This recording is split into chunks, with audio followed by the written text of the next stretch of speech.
মুসলমানদের মাঝে এমন কিছু সম্মানিত সৌভাগ্যবান ব্যক্তি আছেন যাদেরকে মুস্তাজাবুদ দাওয়া বলা হয়। আল্লাহ সুবহানাহু ওয়া তাআলার সেই সৌভাগ্যবান নেককার বান্দা যার দোয়া সাধারণত আল্লাহ সুবহানাহু ওয়া তাআলা ফিরিয়ে দেন না।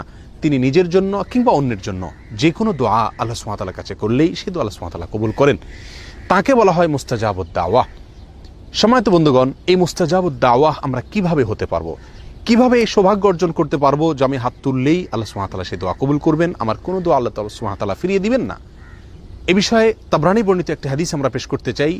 সিনিয়র সাহাবী সাদ ইবনে আবি ওয়াক্কাস রাদিয়াল্লাহু তাআলা আনহু তিনি একবার নবী সাল্লাল্লাহু আলাইহি ওয়াসাল্লামের কাছে আহ্বান করলেন, দরখাস্ত করলেন, ইয়া রাসূলুল্লাহ, আপনি আল্লাহর কাছে আমার জন্য দোয়া করুন, আমি যেন মুস্তাজাবুদ দাওয়া হতে পারি। নবী সাল্লাল্লাহু আলাইহি ওয়াসাল্লাম তাকে বললেন, আতিব মাতআমাক তাকুন মুস্তাজাবুদ দাওয়া।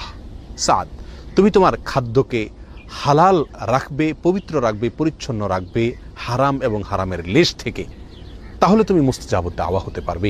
তাবরানী বর্ণিত হাদিসটিকে মুহাদ্দিসিনের কেউ কেউ যায়িফ বললেও এই বিষয়ে আরো বহু বিশুদ্ধ হাদিস বর্ণিত রয়েছে।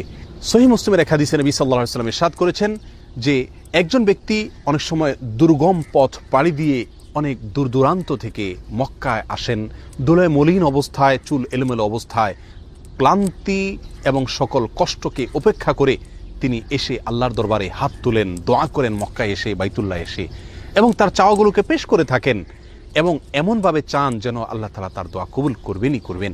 নবী সাল্লাল্লাহু আলাইহি ওয়াসাল্লাম বলেন, আন্না ইউস্তাজাবু লাহ, সে ব্যক্তির দোয়া কিভাবে কবুল হবে এটা কিভাবে কল্পনা করা যেতে পারে? কারণ সে ব্যক্তির দেহ গঠিত হয়েছে হারাম দিয়ে, তার যে সম্পদ তিনি গড়ে তুলেছেন সেগুলোর পিছনে হারাম উপার্জন রয়েছে, হারামের ভূমিকা রয়েছে। অতএব সেই ব্যক্তি আল্লাহ সুবহানাহু ওয়া তাআলার কাছে যতই দোয়া করুক, যতই মক্কায় গিয়ে দোয়া করুক, যত কষ্ট করে এসেই দোয়া করুক না কেন, আল্লাহ সুবহানাহু ওয়া তাআলা তার দোয়া কিভাবে কবুল করবেন? অর্থাৎ দোয়া কবুল হওয়ার কোনো প্রশ্নই উঠতে পারে না। সম্মানিত বন্ধুগণ, এই হাদিস আমাদেরকে যে বার্তা দেয়, আমরা যদি মুস্তাজাবুদ দাওয়া হতে চাই, আমাদের দোয়া আল্লাহ সুবহানাহু ওয়া তাআলা ফিরিয়ে দিবেন না, সকল দোয়া আল্লাহ তাআলা কবুল করবেন, এটা যদি আমরা চাই, তাহলে আমাদেরকে সর্বপ্রধান এবং মূল যে বিষয়টির প্রতি খেয়াল রাখতে হবে সেটি হলো আমার খাদ্য গ্রহণ এবং যে কোনো উপার্জন যেন সম্পূর্ণ হালাল হয়। সাদ ইবনে আবি ওয়াক্কাস রাদিয়াল্লাহু তাআলা আনহুর একটি বকরি ছিল। একবার বকরিটি তার প্রতিবেশীর ঘরে প্রবেশ করে সেখান থেকে কিছু খাবার খেয়ে বের হয়ে এসেছে। তিনি সেটি খেয়াল করেছেন। বিষয়টি তার নজরে পড়ার পরে দীর্ঘদিন পর্যন্ত আর তিনি ওই বকরির দুধ পান করতেন না, অথচ নিয়মিত তিনি সেই বকরির দুধ পান করে থাকতেন। কেন দুধ পান করা ছেড়ে দিয়েছেন?